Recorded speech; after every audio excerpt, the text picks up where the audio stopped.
안녕하십니까. 팩트체크를 통한 복바로 알기 왈가왈부의 유영호입니다. 예, 오늘은 뭐 최근 문재인 정부 들어서부터는 조금 조용하지만은 그 박근혜 정부 때까지 그 문재인 정부 때도 지금도 있긴 한데 좀 조용하죠. 그 대북 삐라살포 하는 그 삐라살포 하는데 지금 박상학 씨가 많이 그걸 하고 있는데 박상학 씨보다 더 원조죠. 대북 삐라살포의 원조인 이민복 씨 대북풍선단 단장인 이민복 씨에 대한 팩트 체크를 해보려고 합니다. 그의 뭐 학력, 그다음에 북에서의 생활, 여기 와서의 문제, 뭐 이런 것들에 대해서 간단히 체크를 하도록 하고요. 그 사람 스스로 말한 경력에 의하면은 김책공대 반도체 학부를 다니다가 김일성 주석의 쌀이 곧 공산주의자라는 김일성 주석의 교시에 따라 저기 어느 대학인데 저 남포에 있는 지방대학으로 농업대학으로 가서 농업을 했고 농업 연구를 하고 그래서 결국 자기가 북에서 최고의 그 농업 분야에선 최고의 과학자라 그래야 되나 그래서 국가과학원에서 그 연구원으로 일하다가 탈북한 사람입니다. 그리고 탈북하고 여기서 지금 삐라살포하는 것을 주업으로 하고 있는 사람입니다. 예, 이민복 씨에 대해서는 뭐 다들 알죠? 예? 그래서 여기 와서 알게 됐죠.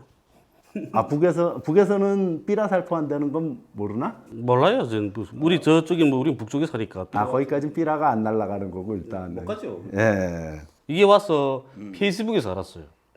페이스북 통해서. 내 친구 신청해서. 이민복 씨가 친구 신청했어요?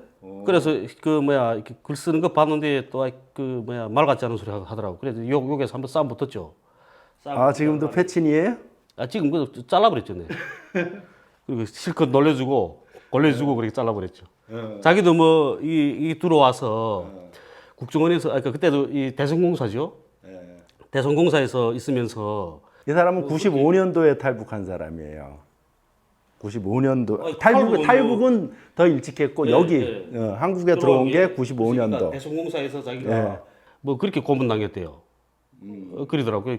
그랬는데 뭐 어쩌면서 그러면 내한테 그 댓글 달았어요. 내가 그래서 근데 또 특징이 뭐냐면 내가 나이 60이라는 거 먼저 말하더라고. 자기 나이가 얼마라는 거. 그러니까 내 나이 많으니까 네 내한테 반말하지 말라 이거겠지. 57년생인가 그렇죠? 예. 근데 그때는 몇 년 전이니까 그러더는 거예요. 그래서 내 나이 무슨 상관 있냐고. 나이 돼서 밖에 놀아야지. 어른 돼서 봐지네. 그랬죠, 제가. 그래서 처음 알게 됐어요. 직접 그래서 어쨌든 페이스북 통해서 직접 아는 그런 게 됐군요. 이 사람이 보면은 이제 북에서 그 김일성 주석한테 그 편지를 올렸대요. 그래서 자기가 탈북하게 된 계기가 김일성 주석한테 편지를 올려갖고 자기가 볼 때는 그 북은 이제 협동농장 체제 아니에요. 협동농장 체제인데 그 자기가 농업을 연구하면서 개인농 쉽게 말하면 자본주의처럼 돼야 된다는 거지. 개인농을 해야지 생산성이 뭐 3배인가 5배인가 뭐 엄청 이 식량난을 해결하는 거는 그 방법밖에 없다고 개인 자본주의처럼 개인농이 되자고 김일성 주석한테 편지 보낸 것이 문제가 돼 갖고 자기가 결국 그 김일성 주석에 대한 환상도 깨지고 그 이후에 그러면서 탈북하는 계기가 됐다 이러더라고요. 그러면 이 사람들이 지금까지 북한인 건 가지고 지금 하잖아요. 삐라도 뿌리고 그게 다 거짓말이라는 소리잖아요. 그러니까 김일성 주석한테 자기 편지를 써서 정말 이게 개인농 해야 생산량이 높아진다는 거는 그거는 당리 농업협동화 방침에 대한 당의 농업협동화 방침을 정면으로 도전하는 거란 말이에요. 그게. 그렇겠죠. 거기는 협동화, 농장협동화라 그러나? 그렇죠. 협동농장 체제인데. 그런데 당 정책에 정면으로 도전하면서 편지를 써서 김일성 주석한테 다 보낼 수 있었다는 거는 북한이 대단히 민주적인 사회라는 거잖아요. 그 사람 말이 맞다라면. 맞다라면. 그러면 대단히 민주적인 사회라는 소리지. 자기 의견을 서슴없이 이걸 말하면 대통령한테 대통령이 그 정책을 그 반대하는 그런 서면을 써서 딱 보낼 수 있다는 거. 그런 거잖아요. 그럼 북한 인권 문제 가지고 싸울 게 없지 얘는. 사실이라면 그렇다는 거예요. 사실이라면 만약에. 그리고 솔직히 말해 그렇죠. 개인농도 좋겠죠. 예? 그래서 협동은 더 좋아요. 우리 뭐야 시골에 가보면 우리 그 상주 형님 있잖아요. 상주에 제 형님 모시는 분 한 분 계시거든요. 농사하시는 분인데 유기농 농사만 해요. 그분은 친환경 이런 것만 해. 그래 이렇게 일체 약 안 쓰고 하거든요. 그분은 농약이랑. 근데 그분한테 제 두문이 가서 일도 도와주고 그래. 일이 바쁠 때면. 근데 그분이 농기구를 안 빌리잖아요. 농기구를 빌리는데 농기구 빌리게 되면 돈 내고 빌려. 가서. 예? 돈 내고 빌리고 그 농기구 마사지게 되면 또 변상해야 되고 이렇단 말이에요. 예? 그리고 농민들이 자기 농기구를 자기가 가지고 있어야 되잖아요. 그렇죠. 그러지 않으면 많은 돈을 주고 빌렸어야 하거든요. 그러면 농민도 부담이에요. 그분도 1억이 넘는 트랙터 2대, 트랙터 한 대 있고, 그 다음에 또 어쨌든 트랙터만 해도 그분한테 석 대인가 돼. 2대인가 석 대인가. 그 다음에 뭐 모내는 기계 있고, 달곡기 있고, 그러니까 제가 다 가지고 있어야 된단 말이에요. 그게 다 비리잖아요. 농업 정책에 대한 거를 여기서 얘기하긴 그런 거고. 근데 그게 협동화하게 되면, 협동농장에는 그런 작업반이 따로 있어요. 기계화 작업반이라고. 기계화 작업반이 따로 있어가지고 기계화 작업반에서 모든 이게 밭도 갈아주고 이런단 말이에요. 그러니까 역할 분담을 서로 나누는 거죠. 네, 그렇죠. 그러면 농민들이 많이 쉬워요. 누구는 뭐 채소 농사만 하고, 누구는 알곡 농사만 하고, 누구는 기계 관리하고, 뭐 이런 식으로 네, 쭉 그렇죠. 역할 분담을 나눠서 하는 그러니까 건데. 능력에 따라서 다 하잖아요. 네, 근데 어쨌든 이 사람은 개인농이 더 했다 해서 제가 김일성 주석한테 1호 편지를 보냈고, 그것이 안 접수돼 갖고, 이제 탈북을 결과적으로 탈북하게 된. 이 보니까 개인농 하니까 네? 협동농장에서 생산하는 생산량보다 3배를 하더라고. 그랬거든요. 보니까. 근데 개인농이 협동농장에서 생산하는 것보다 3배 생산할 수가 없어요. 왜 그러냐면 개인들이 하는 다루는 밭 있잖아요. 그런 밭은 더 척박한 땅이란 말이에요. 협동농장 땅보다. 알아요. 근데 그런 땅에서 네? 3배를 할 수가 없는 거죠. 아니지, 이 사람 논리는 그 협동 농장을 다 개인한테 나눠주라는 소리 아니야. 그래서 그랬다면 그 협동농장 협동농장 밭에서 자기가 했다는 건가? 아니, 그렇게 하는 것이 생산성이 크다 이런 거지. 말이 안 되는 거지, 그거는. 말이 안 되는 거예요. 그러면 이제 그리고 약간 여기서 좀 다른 것은 그 이민복 씨는 이제 그렇게 해서 아까 말씀드렸듯이 1호 편지를 올렸다가 안 받아들여져서 이 길이 아닌가 보다. 그러다가 남쪽이 자유로운 사회다라는 거를 뭐 이렇게 사람들 통해서 알게 되고 그래서 결국은 탈북하게 됐다. 당시에 그래서 90년에 탈북을 했다 그래요. 근데 90년에 탈북하고 처음에 탈북했을 때는 중국에서 중국 국경경비대에 잡혀갖고 북송돼갖고 왔다가 두 번째 다시 탈북을 해서 중국을 통해서 러시아로 갔다 이러거든요. 러시아로 가서 일로 왔는데 자기 스스로도 그렇고 이제 북쪽 보도 자료라 그래야 되나 북쪽에서 발표한 것도 보고 그러면 이 사람은 모든 나라에서 다 감옥 생활을 했어요.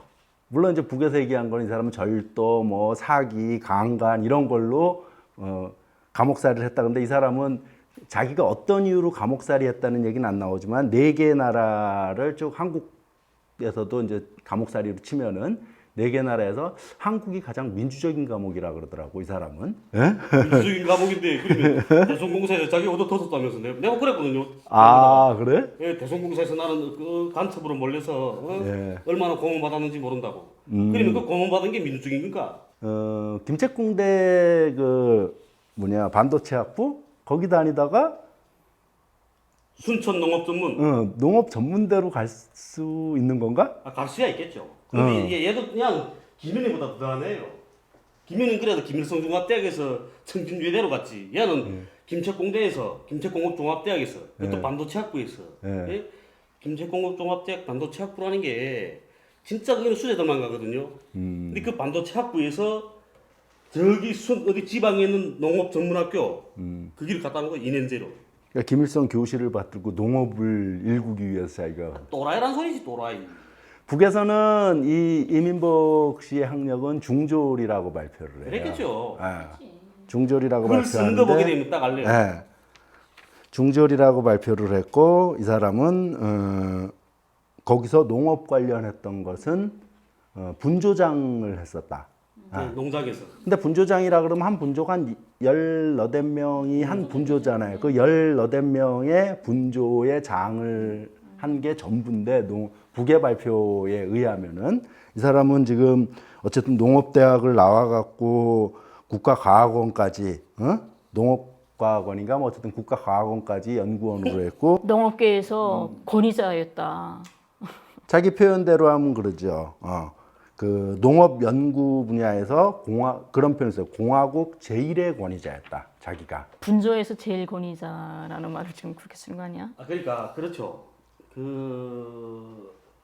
자기가 그러면 어느 부문에서 건의자였다는 거.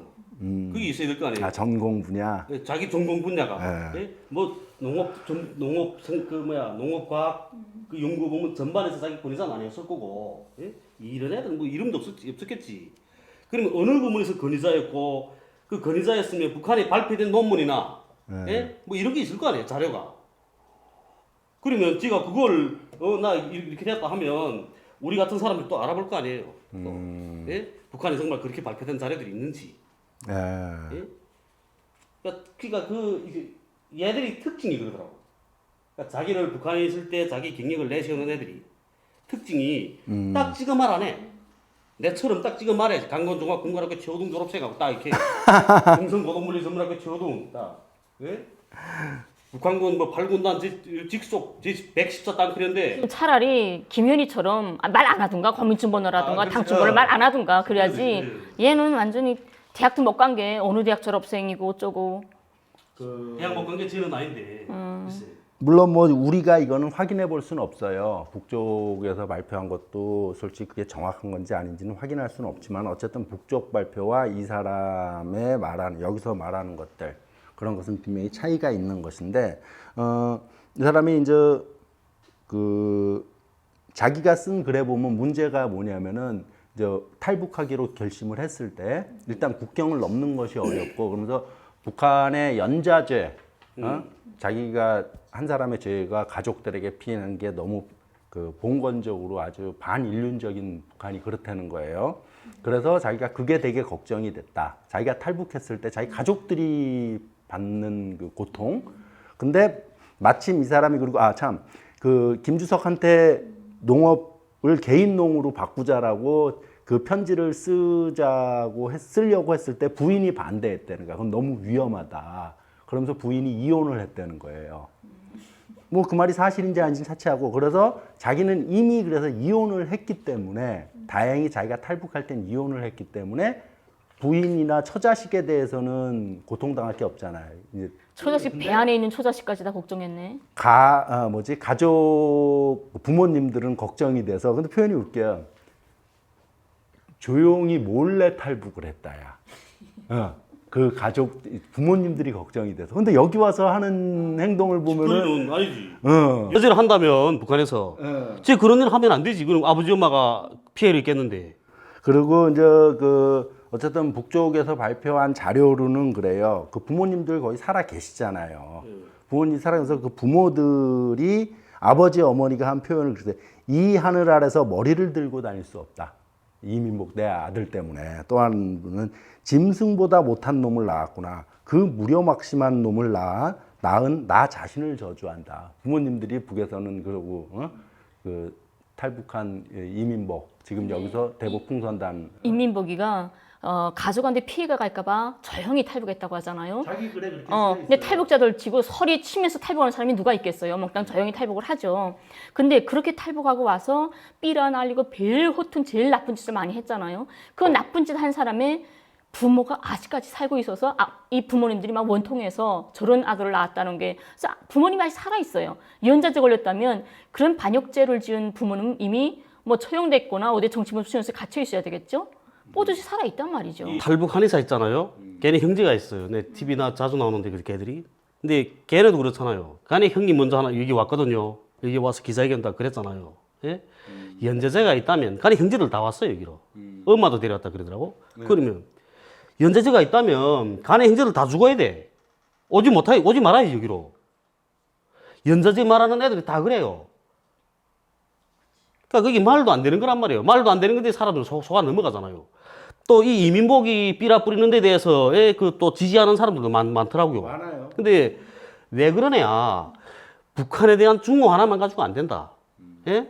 그러니까 만약에 이민복이 삐라 뿌림으로 해서 만약 그 일로 해가지고 전쟁이 일어나거나 국지전이 벌어진다면, 예? 북한에서 전번에 한번 쐈잖아요. 간에 풍선에다가. 예? 그래서 국지전이 벌어진다면 우리 대한민국 그 국민들이 아들들이 나가 있잖아. 아들딸들이 전선에. 예? 그 나가 있는 그 애들이 다치는 거예요. 지 새끼들이. 그러니까 자기 자식들이 나가 다치는데 그건 생각하지 않고 이민복이 나가서 이거 뿌리는 거는 잘하는 거라 그러는 거예요. 그러니까 이건 터무니없는 증오만 가지고 있다는데요. 그러면 안 되는 거예요. 자기 자식들을 위해서, 자기 옆에 있는 친구, 지인들의 자식들을 위해서라도 이런 일은 하지 못하게 막아야죠. 어르신들이. 근데 삐라 날리는 것 자체가 이 사람들은 이 북의 현실에 대해서 좀 인민들한테 눈을 틔워주고 알려주겠다, 실성을 알리겠다 이런 목적으로 좀 말을 하는데 이거 완전 사기예요. 제가 40년을 북에서 살고 지방에서도 한 10년 살고 하지만 삐라 한 개도 못 봤어요, 솔직히. 지방에서 삐라 혹시 봤어요? 북에 있을 때? 그게 더 북쪽인데. 더 북쪽이고 우리는 저기 신의주 쪽에 있었잖아요. 경북도에 있었으니까. 아니 삐라를 한 번도 못 봤거든. 내 친구들도 그렇고. 이민복이 선전할 때는 그래요. 자기는 특수한 과학적 기법으로 뭐 이렇게 쉽게 말하면 잘 만들었기 때문에 방방곡곡에 뿌려진다. 그런데 그거는 또 다른 탈북자분이 한 분 계세요. 그분도 이제 삐라 뿌리는 일 그런 거 하시는 분인데 한창권이라고 탈북인 단체 총연합 대표예요. 물론 이제 몇 년 전에 인터뷰한 거예요, 이분이. 이분인데 이 삐라살포를 이 사람은 나쁘다고 생각하는 건 아니에요. 그런 거 하는 사람이야, 이 사람도 일종의. 근데 박상학이 이민복 이 사람들을 비판하면서 그 이민복이 삐라가 전국 방방곡곡에 간다. 근데 실제 많이 가야 30km밖에 못 간다. 근데 마치 전부 가는 것처럼 그렇게 말하는 건 거짓말이고, 그 사람 표현대로 하면 그렇게 어떤 표현을 썼냐면은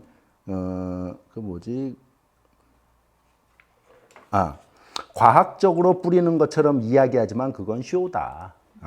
아까 그 삐라 봤냐고 물어보길래 그러면서 자기도 그 함흥에서 32년 살았지만 삐라 한 장 못 보고 아무도 본 사람 없다. 그리고 실제 날아갈 수 있는 거는 뭐 많아야 30km 범위인데.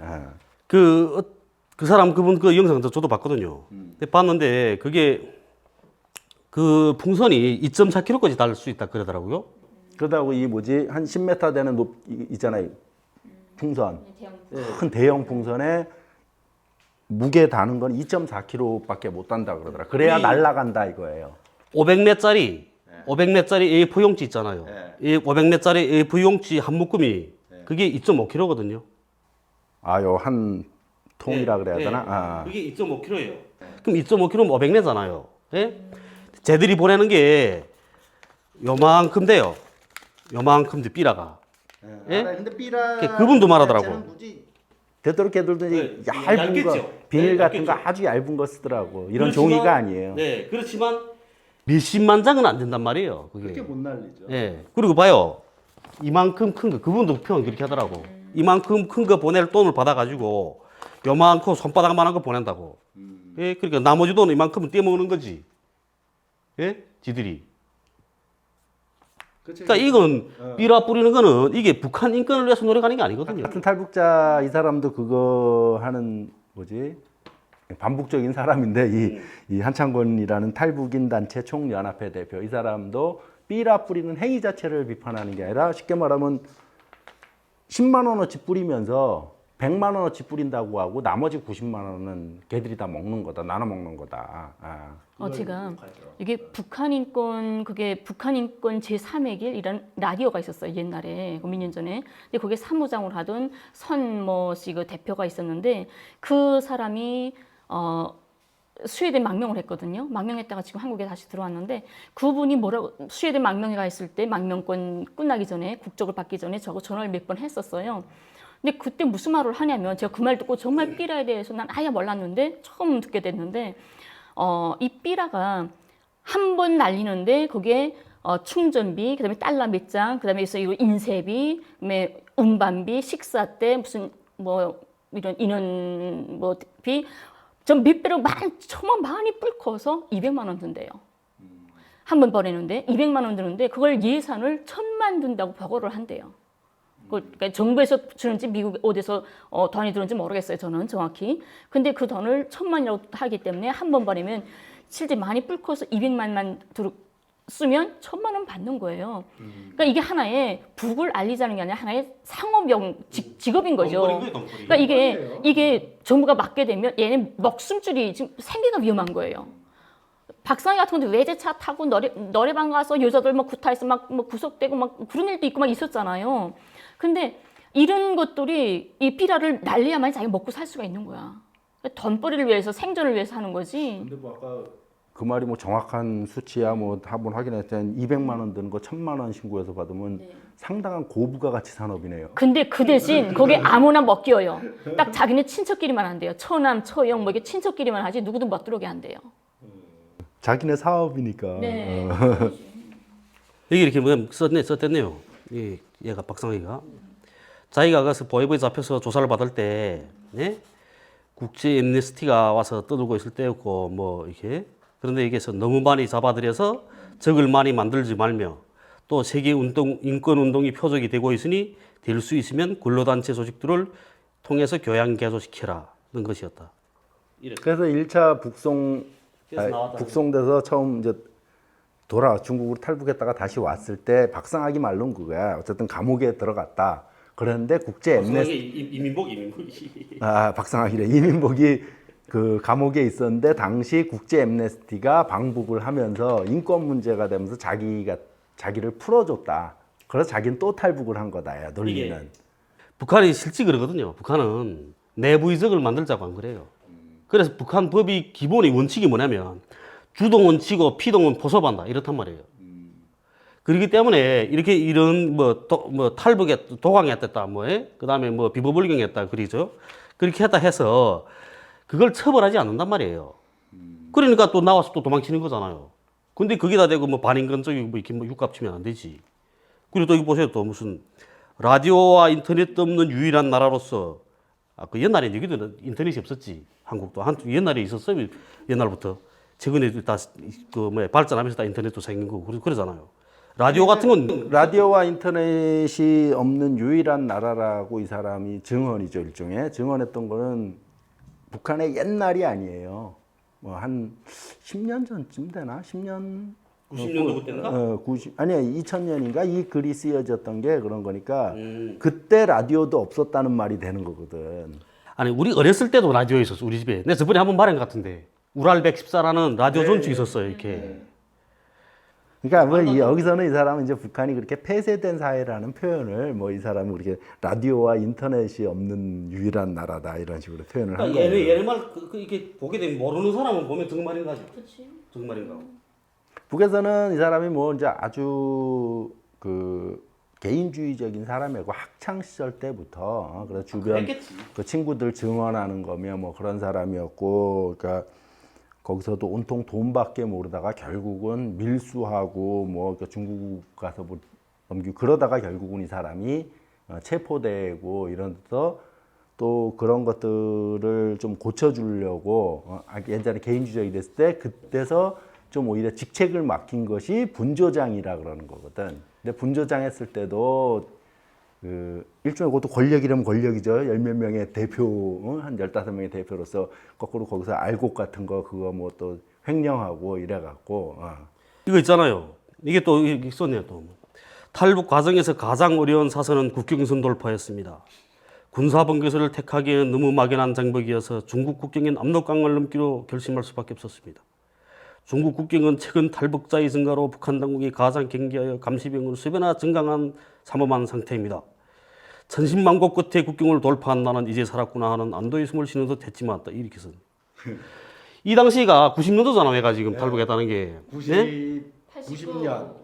네. 북에서 발표는 89년에 이 사람 탈북했다고 자신은 90년이라고 표현을 해요. 어쨌든 89년이나 90년이나 어쨌든 1년 차이밖에 안 나니까 옛날에 이때는 국경이 삼엄하지 않았거든요. 우리 국경 마을에 살았잖아, 우리 두만강, 우리 무산이랑 두만강 딱 입히거든요. 그 건너가면 하령이에요. 하령에 시장 장발로도 다녔단대로 사람들이. 그리고 이때는 국경 경비대 초소라는 게 있잖아요. 그러니까 몇십 리 가도 하나씩 그저 그래서 그저 국경이라는 게 그저 그 동네집이나 같았다는데 거기는. 그 두만강 건너서 특히 중국도에 가서 따로 이렇게 여기처럼 철책이 있고 이런 거 아니에요? 아니에요. 이 사람은 철책이 있다 그러는 거 아니에요? 이- 삼엄한 경비에 제 거짓말 치는 거고 얘는 부풀려야 되니까 자기가 이 사선을 치고 왔다 뭐 이래야 되는 거니까 그러니까 그런 거고 그때는 있잖아 우리 어렸을 때는 두만강 건너서 중국 쪽에 가서 이렇게 그 반도질에 고기 잡고 그다음 거기서 이렇게 그 뭐야 이렇게 가마 갖다 놓고 끓여서 어죽도 써먹고 이랬거든요. 아, 중국 가서 어죽 끓여 먹고 이랬어요? 네, 그게 또 우리 삼엄하다는데 이민복은 우리 쪽에는 이 그 두만강 건너편에 친척집이 있는 사람 너무 많아요. 뭐 큰아버지 무슨 뭐 사돈집도 있고 막 이렇거든요. 우리 쪽에는 다 그래. 연대는 마음대로 왔다 갔다 했으니까 아침에 깨나면 그 문 열고 잘 잤어. 두만강에도 좁단 말이에요. 잘 잤어 하고 그리고 그다음에 큰아버지 잘 있어 하고 그리고 뭐 그랬어요. 옛날에는 우리 아이 적에 내 이 속도 빙상했거든. 그러니까 스피드 스케이트 그거 했단 말이에요. 구락부에서 그거 했는데 그 할 때 이렇게 그 두만강에 나가서 이렇게 그 우리 훈련한단 말이에요. 두만강에 나가서 그러니까 복구 지기 전에 이렇게 강물 이렇게 불어나면 이렇게 얼음이 되잖아요. 그거 지기 전에는 두만강 나가서 훈련해요 우리가. 훈련하는데 훈련할 때면 중국 애들 있잖아요. 그때 중국이 못 살 때란 말이에요. 80년대 그때 80년대 한 중후반 때 중국 애들이 이렇게 기운 옷 입잖아요. 가는 또 특이하게 옷 기우면 이렇게 색깔 맞춰 입는 게 아니고 그 왕자 같은 색깔 갖다 또 붙이거든요. 뭐 이게 뭐 시꺼먼 옷인데 세타양처럼 네임을 할 것도 네임을 하겠다. 큼직하게 해서 떡떡 붙여 가는 그런 옷 입고 온단 말이에요, 애들이. 근데 그때도 중국은 이게 사탕 있잖아요. 사탕이랑은 맛있었어요, 중국게. 향내가 나고. 향로만 하니까 그러겠죠? 그리고 그다음에 이 전지 있잖아, 전지. 그러니까 뭐라나 여기서 전지복 뭐라든가요? 전지야? 후레쉬? 후레쉬.